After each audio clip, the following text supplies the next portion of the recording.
So hello, Adab, and welcome in TWF Talk with Feel. बहुत ही अजीब और खूबसूरत इत्तेफाक है कि इस टॉक विद फील के प्लेटफॉर्म पे मैं एक दिन खुद एज अ पार्टिसिपेंट आई थी, बहुत ही अच्छे दोस्त के रेफरेंस से, और आज टॉक विद फील के को फाउंडर आयुष जी ने मुझे ये मौका दिया कि मैं खुद यहाँ इंटरव्यू ले सकूँ। कुछ सवाल, एक बहुत ही खूबसूरत मेहमान हमारे साथ में आज जुड़े हुए हैं जिनके बारे में, जिनसे अभी आपकी मुलाकात होगी, और जितने भी हमारे व्यूवर्स हैं, जितने भी पार्टिसिपेंट्स हैं, हो सकता है कि कल आप भी मेरी तरह टॉक विद फील में पार्टिसिपेट करें और आपको भी मौका मिले कि एक पॉडकास्ट इस तरह से 30 मिनट्स 40 मिनट्स का जो podcast talk with feel TWF provide करा रहा है, उसमें आप भी पार्टिसिपेट कर सके। एक दिन मेरी तरह आकर आप भी किसी अच्छे शायर का, किसी अच्छे गायक का, किसी अच्छे कलाकार, किसी फनकार का इंटरव्यू ले सकें। आज हमारे साथ हैं दानिश वासी साहब। आदाब, welcome in TWF talk with feel. बहुत बहुत शुक्रिया आफरीन जी, और मैं अपने आप को बहुत मशकूर समझ रहा हूँ कि आज आपके सामने मैं, आपकी ऑडियंस के सामने और TWF की ऑडियंस के सामने मैं बैठा हूँ, तो I feel blessed and I feel destined today. बहुत बहुत बहुत अच्छा लगा आपसे मिलकर, और जैसा कि आप जानते हैं टॉक विद फील प्रोवाइड कर रहा है ऐसे फनकारों को जिन्हें जो तलाश रहे हैं कोई प्लेटफॉर्म, और आप के बारे में जितना हमने सुना, आप ऑलरेडी माशाल्लाह काफ़ी अच्छा गाते हैं, शायर भी हैं, लिखते भी हैं, तो अपने बारे में कुछ बताएं। कोशिश करता हूँ आफरीन जी, अपने बारे में सिर्फ मैं यही बोलूँगा कि कभी अर्श पर, कभी फर्श पर, कभी इसके दर, कभी दर बदर, गम आशिकी तेरा शुक्रिया, मैं कहाँ कहाँ से गुजर गया। तो मैं उत्तर प्रदेश के एक बहुत छोटे से और मशहूर ज़िले बरेली से ताल्लुक़ रखता हूँ, जहाँ की सरज़मी में कुछ अजीबी और ख़ुसूसियत है। जहाँ आप शायर की बात करें तो शायर भी बहुत ज़्यादा मशहूर हुए हैं। जहाँ पे अगर फ़िल्म इंडस्ट्री के लोगों की बात करें तो वो लोग भी बहुत ज़्यादा मशहूर हुए हैं। उसमें से कुछ नाम में से एक नाम प्रियंका चोपड़ा का है। और शायरी की बात करें तो वसीम साहब को मैं बहुत अपना इंस्पिरेशन समझता हूँ। मेरे अब्बा उनके शागिर्द भी थे, और ऐसे कितने लोग हर फील्ड में उस जगह से निकले हैं। और मैं भी कोशिश कर रहा हूँ अपना बड़े बड़े शहरों में नाम बनाने की। जिस दिन बन जाएगा उस दिन इंशाल्लाह तारुफ करने की ज़रूरत नहीं पड़ेगी, अपने आप लोग खुद ब खुद खींचे चले आएंगे इंशाल्लाह। वी प्रे फॉर दैट जी। तो जैसा कि आपने कहा, आप उस सरजमीन से ताल्लुक़ रखते हैं जहाँ बड़े बड़े शायरों का आमद हुई है, तो कुछ सुनाए, कोई शुरुआती कोई नज़्म, कोई शायर, कोई शेर, कोई ऐसा याद आता हो किसी का या आपका अपना खुद का। वसीम साहब का एक बहुत अच्छा और बहुत मशहूर शेर है कि कौन सी बात कब कहाँ और कैसे कही जाती है, इस बात का सलीक़ा हो तो हर बात सुनी जाती है। तो मैं उनको बहुत अपना आइडल समझता हूँ, और उनकी ही इंस्पिरेशंस की वजह से मैंने अपने अब्बा को जब लिखते पढ़ते देखा तो मेरे अंदर भी एक उनसियत पैदा हुई कि क्यों नहीं इस चीज़ को कंटिन्यू किया जाए। और अपने आप ही आमद होती है आफरीन जी। ये ज़रूरी नहीं है कि आप किसी को देख के मुतासर हो जाएं, हो तो जाते हैं मुतासर, लेकिन एक आमद आना बहुत ज़रूरी है। आपके दिल के अंदर वो चीज़ आनी चाहिए, क्योंकि ये चीज़ दिमाग से नहीं की जाती, ये चीज़ दिल से की जाती है। तो आपके दिल में कब ये आमद हुई? आपको कब लगा कि मैं एक अच्छा गायक बन सकता हूँ, या मुझे गाना चाहिए, या मैं एक अच्छा शायर हूँ? किसको देखकर, किसको सुनकर आपको ये महसूस हुआ? अच्छा गायक या अच्छा शायर हूँ या नहीं हूँ, इसकी जस्तजू में तो मैं अभी तक लगा हुआ हूँ। लेकिन जी हाँ, बिल्कुल ठीक बात है। जब मैंने अपनी आंखें खोली और अब्बा को देखा तो उनकी एक बहुत अच्छी नज़्म है, सच तो ये है कि तुझे आना मंजूर न था, वरना मेरा घर तेरे घर से कोई दूर न था। तो ये नज़्म जब वो पढ़ा करते थे किसी मुशायरे के अंदर या किसी कवि सम्मेलन में, और जब वो मुझे बचपन में मुझे लेकर जाया करते थे, तो मैं बहुत ज़्यादा उनसे मुतासिर, अब जाके मुझे लगा है कि मैं वाकई अगर कोई मेरा रोल मॉडल हुआ है तो मेरे शायद अब्बा ही रहे हैं। और जहाँ कहीं भी हैं वो मुझे ऊपर से बैठ के या कहीं आसपास से बैठ के मुझे देख रहे होंगे, और वो सोच रहे होंगे कि अगर बुरा नहीं कर रहा हूँ तो अच्छा तो कर ही रहा हूँ। तो आपको विरासत में मिली है। जी बिल्कुल, आपको विरासत में मिली है। बड़े खुश नसीब हैं आप कि आपको विरासत में मिली है। लेकिन आजकल हर कोई शायरी कर रहा है, छोटी छोटी उम्र के नौजवान लड़के लड़कियां, पहले के शायरों को अगर हम देखें कहीं तो बड़े उम्रदार, आप देखिए जॉन एलिया साहब को, राहत इंदौरी साहब को, लेकिन आजकल नौजवान बड़े शायर बन रहे हैं, क्या वजह हो सकती है? आई थिंक अच्छी बात भी है, कहीं कहीं इस चीज़ के बारे में बहुत गहराई से सोचा जाए तो वो वजह एक ये भी रही होगी कि एक तो अकेलापन आज की तारीख में बहुत ज़्यादा हो गया है। यंगस्टर्स में जिसकी बात करूं मैं, लोग सोशल मीडिया पे ज़रूर हैं और चौबीसों घंटे मोबाइल पर अपने आप को अपडेट रखते हैं, लेकिन मेरा एक शेर है कि कुछ वक्त तो गुजारो घर के बुज़ुर्गों के साथ, तरबियत और उनसियत गूगल और फेसबुक पे नहीं मिला करती। बिल्कुल नहीं मिला करती। तो ये भी एक वजह है जिसकी वजह से लोग आजकल अपनी जो अकेलेपन है, लोग सुनने वाले की कमी बहुत ज़्यादा हो गई है आफरीन जी, क्योंकि लोग सुन नहीं पा रहे हैं। लोग बस सोच रहे हैं कि 1 सेकंड में 60 सेकंड्स में हम रील बना के अपनी बात को कह दें। मुझे नहीं लगता ये कुछ हद तक ठीक है, लेकिन बहुत हद तक ये ठीक नहीं है। अपनी बात को कहने के लिए आपको मुकम्मल वक्त, मुकम्मल समय, मुकम्मल जगह की बहुत ज़रूरत होती है, और इसी वजह से लोग पास में आ रहे हैं, लोग शायरी में आ रहे हैं, और अच्छी बात है। लोग बहुत अच्छे अच्छे नज़्म, अच्छे अच्छे अशार अपनी टैलेंट के हिसाब से बोल रहे हैं, और मैं उनको बहुत बेस्ट ऑफ लक और ऑल द बेस्ट बोलना चाहता हूँ। बहुत अच्छी। अकेलापन है एक वजह, जहाँ तक मैं समझती हूँ शायरी के लिए। तो आप क्या प्रेफरेंस करते हैं? आप इस वक्त जिस भी प्रोफेशन में हैं, अगर आपको मौका मिले कि आप शौक को तवज्जो देंगे या फिर आप जिस प्रोफेशन में हैं आप उस प्रोफेशन को कंटिन्यू करेंगे? अगर एक बड़ा ब्रेक आपको मिलता है इंशाल्लाह in future, where do you see yourself? देखिए, अच्छा सवाल है। मैं तो कोशिश यही कर रहा हूँ कि जो रास्ते में मेरी चीज़ें आ रही हैं उसको मैं ग्रैब करता जा रहा हूँ। मैंने ये भी नहीं सोचा था कि मैं आज आपके सामने बैठ के ये आज पॉडकास्ट इंटरव्यू करूँगा। ये सब दिस इज़ ऑल डेस्टाइन, ये सब अल्लाह ने लिख दिया है, ये सब मेरे रब ने लिख दिया है, ये मेरे साथ ऐसा होना है, या आगे क्या होगा उसको मैं बस तैयार रखने की कोशिश करता हूँ। जो जो चीज़ें मुझे मिलती चली जाएंगी मैं इंशाल्लाह उस चीज़ को ग्रैब करता चला जाऊँगा।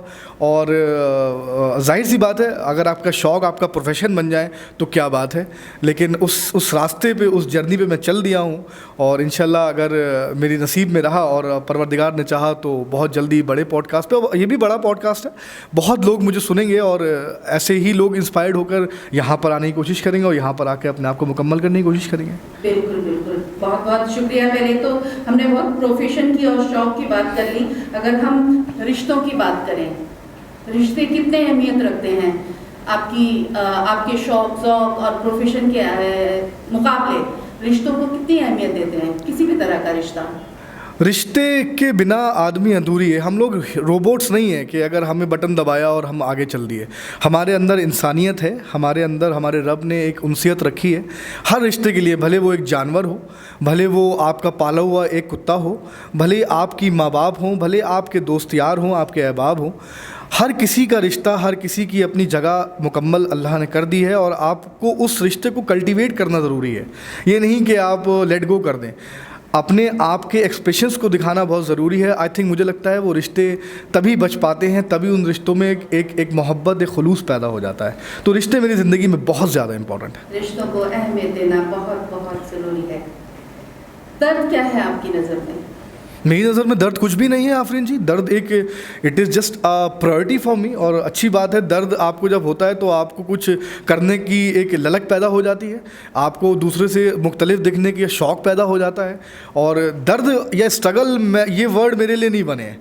मेरा मानना है कि आप जब अपने पैदा होकर अपने पैरों में जब आप जूते पहन के आप जब बाहर निकलते हैं तो वो आपकी जर्नी का एक पार्ट होता है। वो हल्के हल्के आपकी चीज़ों में वो आता रहता है, आपकी शख्सियत में वो शामिल हो जाता है, आप उस जैसा दिखने लगते हो, पब्लिक आपसे इन्फ्लुएंस होने लगती है, तो वो आपको चोटें भी लगेंगी, आपको मशहूरियत भी मिलेगी, आपको खुशहाली भी मिलेगी। तो that's a part of your journey. मशहूरियत से याद आया, मशहूरियत चाहिए, फेम चाहिए, या एक नाम चाहिए, इज्जत चाहिए? इज्जत के साथ फेम चाहिए। That's a good answer. धोखा क्यों देते हैं? फिर वही बात, धोखा मेरे ख्याल से नहीं देते लोग। अपनी प्रायोरिटी वक्तन और वक्तन चेंज कर देते हैं। ऐसा नहीं है कि अगर मेरा बहुत अच्छा दोस्त है जिसके साथ मैंने अपनी बचपन और अपनी जवानी के कुछ बहुत अच्छे खुसूसन वक्त गुजारा है और आज मैं इस पर्टिकुलर जगह पे खड़े होकर उससे बात नहीं कर पा रहा हूँ, तो इसका मतलब ये नहीं है कि वो मेरा दोस्त नहीं है, इसका मतलब ये नहीं है कि वो मेरी महबूबा नहीं है या मेरी बीवी नहीं है, व्हाट्सोएवर द रिलेशन इज़। आपकी प्रायोरिटी चेंज हो जाती है। सामने वाले को वो लगता है कि वो धोखा हो गया, लेकिन वो धोखा नहीं है। वो वक्त के बाद जब आप ऊपर चढ़ रहे होते हैं अपनी ज़िंदगी की मरहले को लेके, सक्सेस की तरफ चल रहे होते हैं, तो यही शख्सियत आपको ऊपर बढ़ाने की कोशिश करते हैं। कोई भी आदमी है, कोई भी शख्स अकेले अपने आप को सक्सेसफुल नहीं कर सकता, ये लिखित बात है। जब तक आपके आसपास आपको ऊपर बढ़ाने वाले लोग नहीं हैं। और एक बात और है, 10 साल 12 साल 15 साल 20 साल के बाद जब अपनी सक्सेस से आप नीचे उतरेंगे तो फिर से वही लोग वैसे मिलेंगे आपको। तो उनका साथ, उनका हाथ होना बहुत ज़रूरी है। कल के तारीख में अगर आप उनको इग्नोर कर दें या उनको आप धोखा दे दें और वक्त जब आपका बुरा चल रहा हो, जब आप नीचे आएँ, तो फिर उसके बाद वो आपको मुंह तक नहीं लगाएंगे। ये मेरा तजुर्बा है। बहुत अच्छी। पैराहन को, अपने फटे पुराण पैराहन को कभी भूलना नहीं चाहिए। और चलिए, आपने पहला गाना कौन सा गाया? मुझे नहीं पता था कि ये सवाल इस तरीके से पूछा जाएगा, लेकिन हाँ, बिल्कुल सही बात है।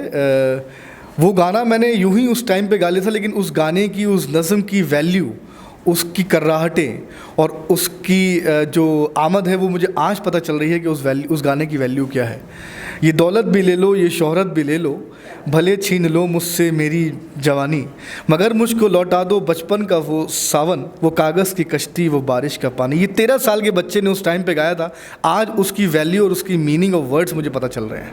तो बहुत ही खूबसूरत गज़ल है। मैं चाहूँगी कि आप उस 13 साल की उम्र के बाद में आज वो हमारे सामने, हमारी ऑडियंस के लिए एक बार फिर से वो गा के, गुनगुना के सुनाएं। जी ज़रूर। ये दौलत भी ले लो, ये शोहरत भी ले लो,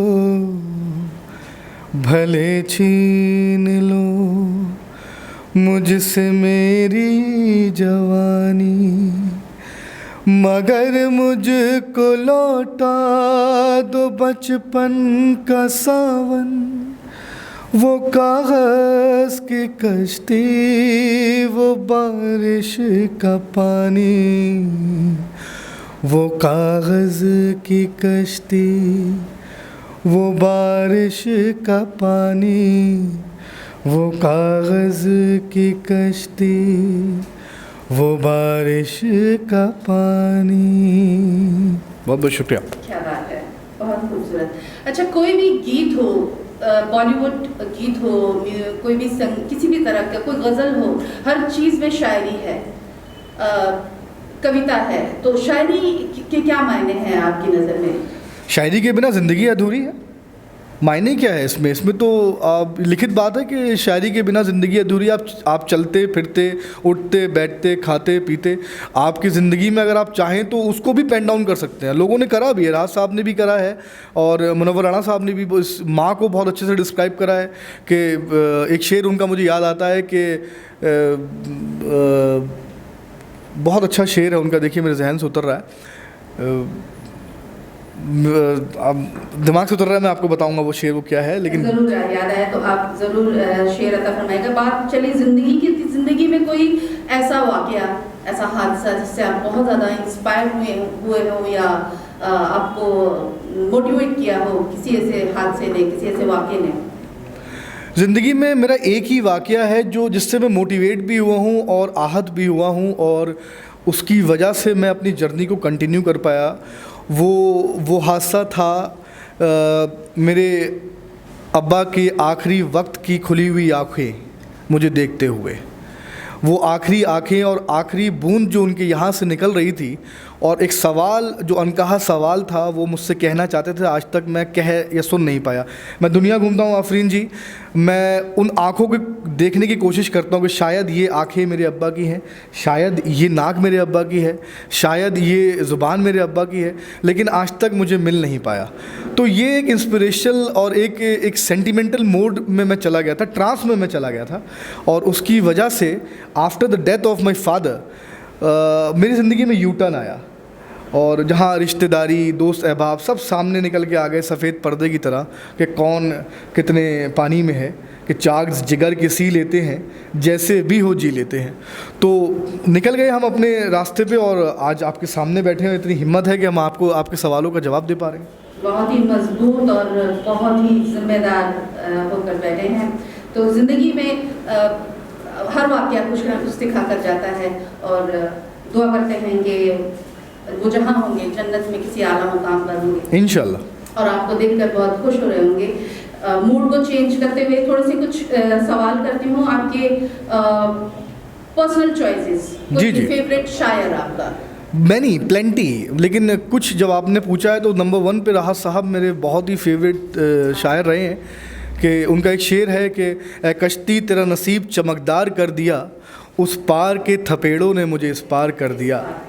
और अफवाह थी कि मेरी तबीयत ख़राब है, लोगों ने मुझे पूछ पूछ के बीमार कर दिया।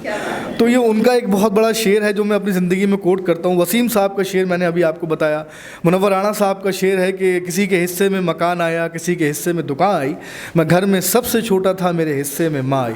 तो मेरे हिस्से में माँ है तो मैं I am the lucky one कि मैं कह सकता हूँ, इस शेर को मैं जस्टिफाई कर सकता हूँ। ऐसे बहुत सी शख्सियत रही हैं। मंजर भोपाली साहब मुझे बहुत पसंद है। हाथों में कशकोन ज़ुबां पे ताला है, अपने होठों का अपने जीने का अंदाज़ निराला है, और ख़ुद ही पता चल जाएगा हम कैसे हैं, घर के दरो दीवार पे इतना जाला है। तो ऐसे ऐसे शख्सियत को सुन के मैं अपने बचपने से और यहाँ तक पहुँचा हूँ। बहुत खूब। चलिए, शायरी के और आपके प्रोफेशन के बीच में कभी कोई किसी तरह का आपको लगा स्ट्रेस कि मैं दोनों में से किसी एक पे कंसंट्रेट कर सकता हूँ? आपको वक्त मिलता है दोनों को पूरा वक्त देने के लिए? इंशाल्लाह मिलता है। और जो कहते हैं कि मेरे पास वक्त नहीं है, मैं कर नहीं पाया, that is a lame excuse. वो बेवकूफ़ बना रहे हैं, बकवास बात है। ऐसा कुछ भी नहीं है। 24 घंटे सब किसी को दिए हैं, भले वो भारत का प्रधानमंत्री हो या वो आप एक छोटा रिक्शे वाला हो या हम जैसे अपकमिंग ग्रोअर इन्फ्लुएंसर्स हो। तो 24 घंटे सबको मिलते हैं। You have to segregate your time accordingly, कैसे कैसे करना है। अब आई एम अ फ्लायर, तो मैं ऑल ओवर वर्ल्ड कहीं भी अगर मैं बैठा हूँ तो इतने मेरे पास टाइम होता है कि मैं अपनी रील्स बना लूँ या अपनी चीज़ें लिख लूँ। बहुत चीज़ें आप कर सकते हो। ऐसा नहीं है कि हर किसी की ज़िंदगी में अगर कोई शख्सियत ऊपर पहुँचा है तो लेम एक्सक्यूज़ को साइड में रख के पहुँचा है। तो ये बहुत अच्छी आपकी ये बात मुझे बहुत पसंद आई कि दुनिया में कोई भी इतना बिजी नहीं होता कि किसी के लिए वक्त ना निकाल सके। और उसी पर मेरा एक शेर है कि नाम पता सब रखते हैं मगर राब्ता कोई भी नहीं। क्या बात है। नाम पता सब रखते हैं मगर राब्ता कोई भी नहीं, बात सब हंस के करते हैं मगर हंसता कोई भी नहीं। क्या बात। तो ताल्लुक में रखना चाहिए, ताल्लुक रखना चाहिए रिश्तों से, अपने से, कितने भी आप बिजी क्यों ना जाए। अगर बात आती है कि आपको वक्त मिलता है, जैसे कि आपने कहा कि वक्त नहीं है, इज अ लेम एक्सक्यूज, तो खाली वक्त में क्या करते हैं आप? खाली वक्त में मैं सोता हूँ यार। खाली वक्त में मैं सोता हूँ और मैं कोशिश करता हूँ। I am a very good cook, तो मैं बहुत अच्छा खाना बना लेता हूँ। कभी आप आएँ इंशाल्लाह, मैं आपको अपने हाथ से बनाया हुआ खाना खिलाऊंगा। इंशाल्लाह ज़रूर ज़रूर। तो फेवरेट डिश क्या है आपकी? मैं नहीं, अभी इन दिनों तो मैं डाइट पर हूँ तो मैं ज़्यादा कुछ नहीं खा सकता, लेकिन हाँ मेरी नरगिसी कोफ्ते मेरे लिए बहुत मशहूर है। मैं अपनी अम्मा के हाथ का बनाया हुआ सालन बहुत मुझे पसंद है। और अगर मैं बात करूँ बाहर की तो मुझे इजरायली कुजीन बहुत पसंद है। अभी बीच में मैं तेल अवीव था तो तेल अवीव में मैंने बहुत अच्छी तरीके से उसको एंजॉय किया। ऐसे बहुत सी चीज़ें, मुझे सुशी बहुत पसंद है।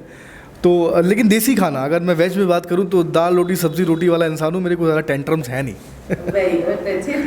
कोई फेवरेट एक्टर आपका, if you like movies, favourite actor, नया पुराना या एक्ट्रेस?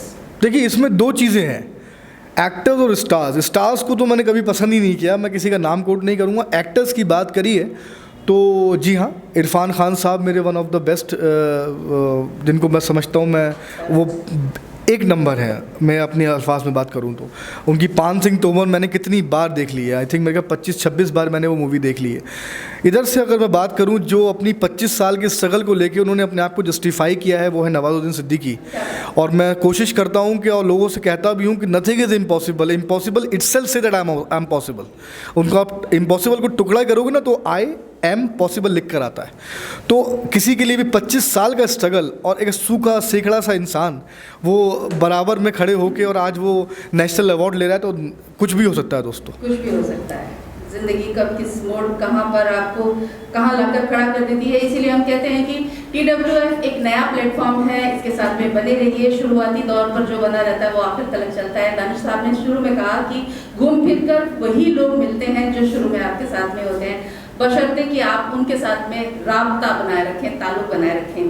अब अगला सवाल मैं आपसे पूछना चाहूँगी कि कोई ऐसी गलती पास्ट में या ऐसा कोई अफसोस रहा हो आपको कि आप जिसे चेंज करना चाहें, बदलना चाहें? नहीं, बिल्कुल नहीं, कोई अफसोस नहीं, कोई गलती नहीं। I am very happy man.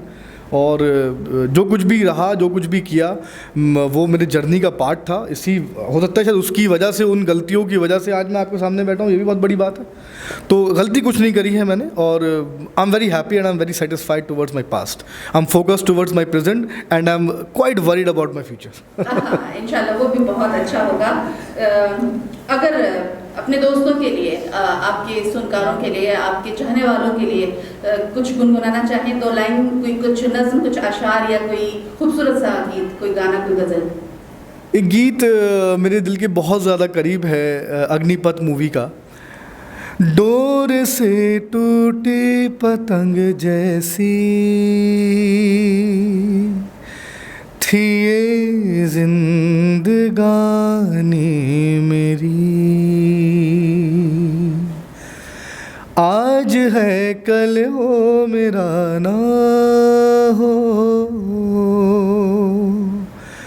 बस ये ही कहानी मेरी। एक बंधन नया पीछे से अब मुझको बुलाए, आने वाले कल की क्यों फिक्र मुझको सता जाए। कुछ ऐसी चुभन इस लम्हे में है, ये लम्हा कहाँ था मेरा, अब है सामने इसे छू लूं ज़रा, मर जाऊं या जी लूं ज़रा, खुशियाँ चूम लूं या रो लूं ज़रा, मर जाऊं या जी लूं ज़रा। अभी मुझ में कहीं बाकी थोड़ी सी है ज़िंदगी। बहुत बहुत शुक्रिया। क्या बात है, बहुत ही खूबसूरत। अहमद फराज साहब का एक शेर याद आ गया आपकी खूबसूरत आवाज़ सुनने के बाद कि सुना है बोले तो बातों से फूल झड़ते हैं, सुना है बोले तो बातों से फूल झड़ते हैं, ये बात है तो चलो बात करके देखते हैं। और आज आपसे बात करने का मौका मिला। I am feeling myself very happy and proud and talk with Phil में आपको आज साथ में देखकर talk with Phil is glad, I am glad. और अगला सवाल मैं आपसे पूछना चाहूँगी कि कभी कोई ऐसी समथिंग फनी, कोई सुपर पावर, नेचुरल पावर ऐसी मिल जाए आपको कि कुछ बदलना चाहें पूरी दुनिया के मुतालिक, not only in India, not only in your family, in your personal life, कोई ऐसी सुपर पावर मिल जाए तो क्या करना चाहेंगे? नहीं, मैं कुछ बदलना नहीं चाहूँगा। बदलने के लिए बहुत से मकबूल लोग बैठे हुए हैं। मैं सुपर पावर मिल जाएगी तो मैं टाइम ट्रैवल करके उस दौर में जाना चाहूँगा जिस दौर में अपने अब्बा को अकेला छोड़ा था। बस उनसे सवाल पूछूंगा और हक करके वापस आ जाऊँगा। सिंपल बात। How sweet. काश की ये मुमकिन होता, और वैसे मुमकिन भी है ख्याल में। हाँ, इंशाल्लाह मेरी सोने से पहले की दुआ ये होती है कि देखिए मौत बरहक है सबको, आज तेरी बारी तो कल मेरी बारी। मेरा हमेशा ये दुआ होती है। मैं आज ये पब्लिकली अनाउंस करता हूँ, और मैंने कभी बात किसी पोडियम पे कही नहीं है, कि जब कभी भी मैं मरूँ, मेरा आखिरी वक्त जिस दिन आए, उस दिन फरिश्तों के साथ मेरे बाप मुझे लेने आए। मेरा मानना ये है, और इंशाल्लाह आएंगे वो मुझे लेने। इंशाल्लाह फरिश्तों के साथ में आएंगे। चलिए, आपका मूड थोड़ा सा रिफ्रेश करते हैं। कि अभी आपसे कुछ वर्ड्स ऐसे पूछूं जिसका आप एक ही लाइन में, एक वर्ड में, एक लफ्ज में जवाब देंगे उसका। जी कोशिश करूँगा। जिंदगी, बहुत खूबसूरत, दर्द, बेवजह, गायकी, गायकी इज़ शिद्दत, रिश्ते, ताकत, मौत, बरहक, बरहक,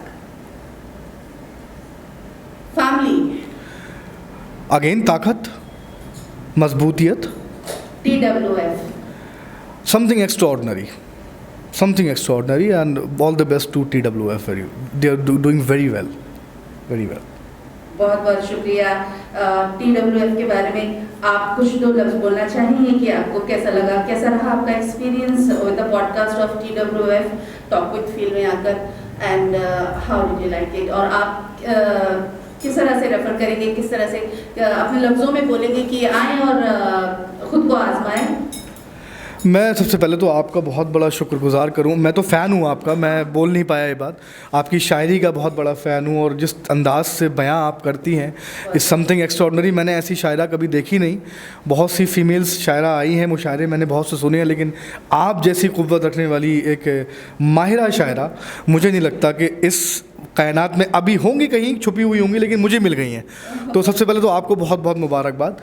और TWF के बारे में सिर्फ इतना कहना चाहूँगा कि you guys doing such a wonderful job, commendable job, all credibility to you कि आप सारे न्यू कमर्स को लाकर उनको एक ऐसा मंच प्रदान कर रहे हो जहाँ पर वो अपनी बात को खुल के रख सकें, और आप लोग बिना किसी लालच के, बिना किसी सेकंड थॉट के आप उन लोगों को प्रमोट कर रहे हो। ये बहुत बड़ी बात है।